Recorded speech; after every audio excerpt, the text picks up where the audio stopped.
Abana bakyagula nkansubire nti muli bulungi eno tugite notification ndowooza ebera alert ebera notification ndowooza notification tetujjakera internet tetujikera bukezi tusinokusooka okunoonya ku muhogo kansubire nti abagikedde mukakkanyemuuko naye okusinzira ku nteekateeka ze twabadde nazo mu bye twateesezza oba bye twayogeddeko mu post gye nakuteereddeyo olutuula lubayiseemu NUP leadership aba European Parliament wambuzizza nti obudde bigenda kubeerayo saawa mmeka nekugamba nti njagala nnyo okwegendereza nga sinawa information.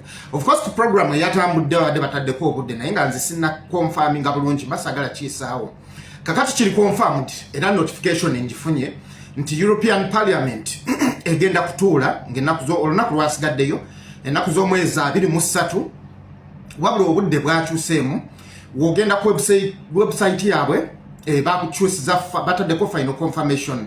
Omukulembeze gwe bayise mu program yasoose babadde bayise nga tebaspecifyinze nga bataddeko NUP leadership ku program esembyeyo eya latest bayise baspecifyinze nti bagenda ku invitinze among the delegates bayise Robert Kyagulanyi Ssentamu, president of the National Unity Platform.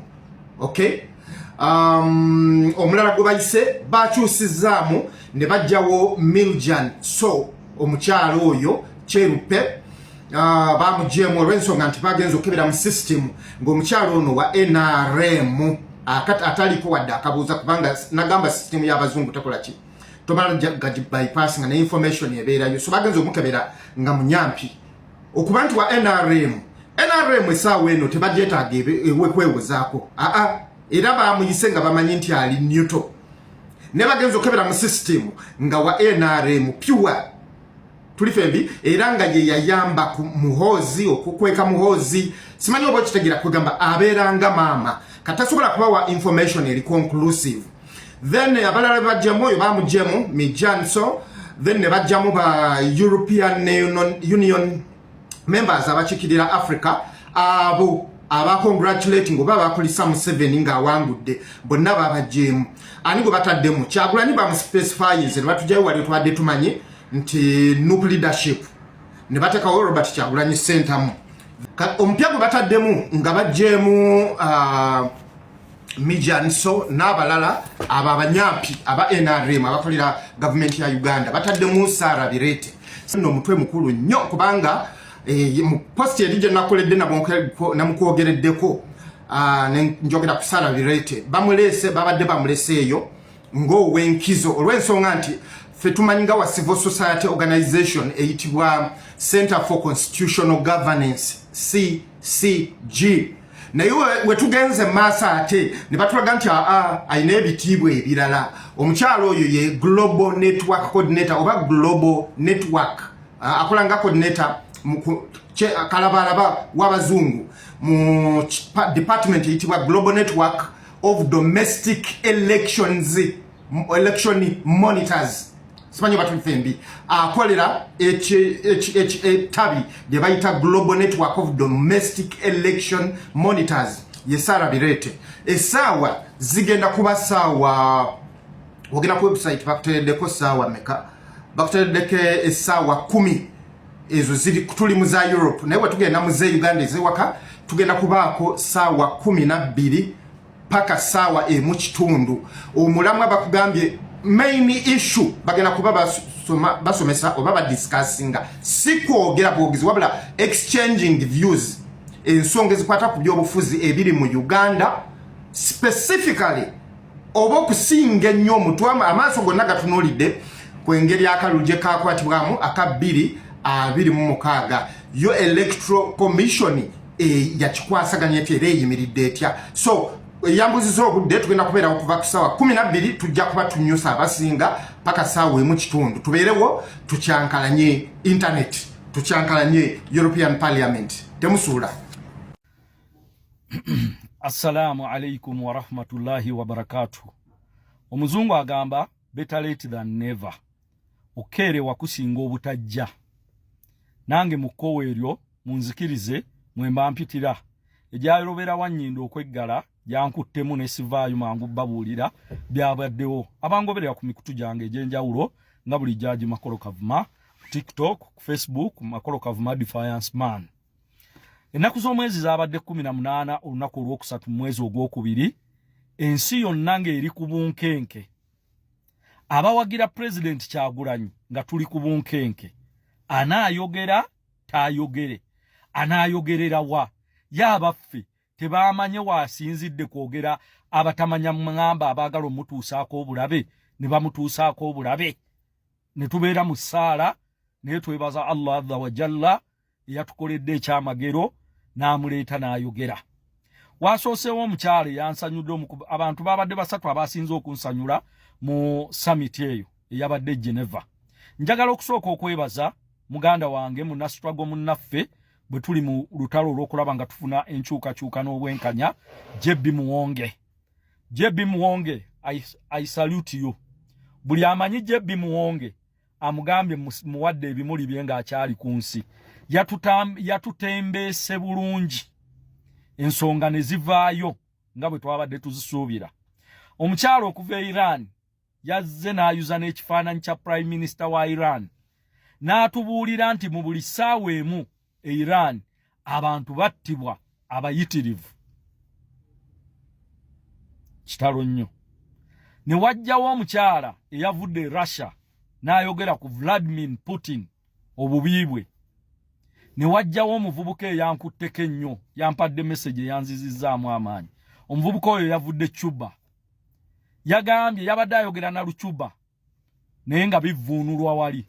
Yagambye nti Cuba okwogera obwogezi nti tuteekwa okukyusa obukulembeze buve mu famire ya Fidel Castro tosula. Era n'atuuka okugamba ye yasimattuka n'adduka omwana we ali eri yalemerayo mu Cuba. Yayogedde ebigambo bingi naye mu byonna bwe yabadde amaliza yagambye bino byonna sibyogera nga nkungubaga. Mbyogera okuzzaamu bannacuba amaanyi n'ensi ezikwatibwako zituyambe tulabe nga twenunula ku bufuzi obubi. Mwana wattu kyandaze nti obufuzi obubi bwetoolodde ensi nyingi ezeetaaga okulwanyisa. Obwetaaga okulwanyisa tufune obukulembeze obulungi. Twabadde tuli awo ne batuteeka ku bunkenke obulala. JB Muwonge wabadde onzise era bakakuwe kano okalabe. Yagenze n'atutwala bali abo mu summit ne batutwala mu break. JB Muwonge n'ayogera ne ngamba JB Muwonge omusajja akupuluseeko tokyamufuna. Kumbe nga tuli mu break ya dakiika 8 oba 9. Bannaffe abatamanya ngamba abali mu government babadde ate bo ku bunkenke obuyitirivu anti ng'ensi egenda okwanikwa ebigirimu. Omanyi guno omulembe mu digital si gwe guli ogwa analog gwe battirako abantu. Twabadde tuli awo nga break eweddeko ne wafunayo omwogezi omwagalwa w'abangi n'ajja Kyagulanyi Ssentamu Bobi Wine. Abantu ababadde mu ruumu ne basituka. Omusajja kye yavudde agamba these are all from Uganda in this room shouting for their revolutionary leader Kyagulanyi Ssentamu Bobi Wine. Abantu ne batuula. Bwe yamaze okwogera abantu ne baddamu ne basituka ne bawaga ne bagamba people power, our power.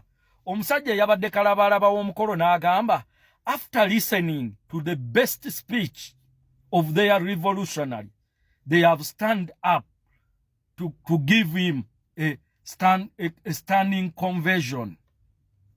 Omusajja bwe yagambye sebyabadde byange nga bamaze okuwuliriza ye omukalabalaba gye yayise best speech eya Kyagulanyi. Imagine in 9 minutes and 2 seconds mwe yakoledde speech eyabadde the best one ate nga yakonye ku point. Sebo president wange Kyagulanyi Ssentamu, president elect Bobi Wine Kyagulanyi Ssentamu, I salute you.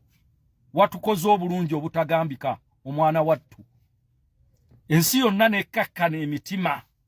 Omusajja ng'ayogedde ku byakoze eki, ng'ayogedde ensonga, yayogedde ku bubi bwa dictator Museveni, n'ayogera ku kitulugunya bantu, ku ba political prisoners, n'ayogera ku mbeera gye bayisaamu bannansi, n'amakage mwe gali ekiseera kino nga ne mukyala we yakukusiddwa bukukusu okufuluma okugenda okufuna obujjanjabi. Message yabadde nnungi nnyo mu ddakiika entono ennyo. So tukwebaza president waffe watukoze obulungi obutagambika. Ekirala bannaffe abali mu buyinza lwaki ngamba nti babadde ku bunkenke.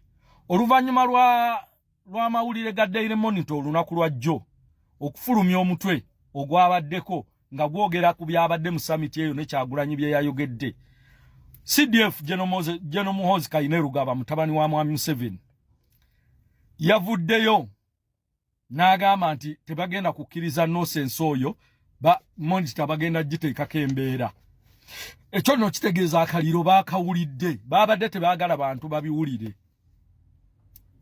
Ngera president bwe yagamba nti beggalira mu mayumba gaabwe ne bawuliriza era babadde ku bunkenke. Nabadde nkyali awo nenda baakulira UCC Mwami Nyombi Tembo nga naye avaayo atayogera ebitakwa ate oyo yayogedde ebitakwataganira ddala. Rashi yennyini ne ngamba mukulu Nyombi Tembo obadde ki akatengo kaaki. Twabadde tukyali awo minisita wa Mwami Museveni ow'ensonga z'ebweru owa state omukulu Oryem Okero mutabani w'Okero Lutwa Museveni gwe yajja mu buyinza n'akola ki naye n'avaayo n'ajja ku radio yabadde ku mawulire gajja CBS n'awanda omuliro Kyagulanyi kyakola kikyamu tugenda mukwata ebintu byakola okwogerera eggwanga ate ebyenfuna ayonoona ekifaananyi ky'eggwanga. Ne ngamba otyo that's good. Akaliro mukawulira yabagamba mujja kiwulira. Atategeera nsonga zino eza summit zino alowooza zikomaawo. Ensinga zino ezaffe zikyetaaga obuyambi zifugwa amawanga g'ebweru gayina interest mu zo. Bwe ziwulira ebintu ng'ebyo ensi n'ebimanya bye bakola kyova olaba bajjako internet mu biseera by'okulonda nga tebaagala nsi kumanya kigenda mu maaso batukuumire mu kibululu. Naye alhamdulillah ensi yasukka waawo era abamu ku mitimbagano twaliko abatonotono nga n'obuntu bwe twakozesa okubaako buzibu. Omanyi guno omulembe gw'aba Gen Z bazibu era Museveni ajja kusanga obuzibu ng'era bwasanze okulwanagana nabo tabasobola. Kati ate bwe yaleeta ono mutabani we ate oyo tasobolera ddala tabasobola balifa.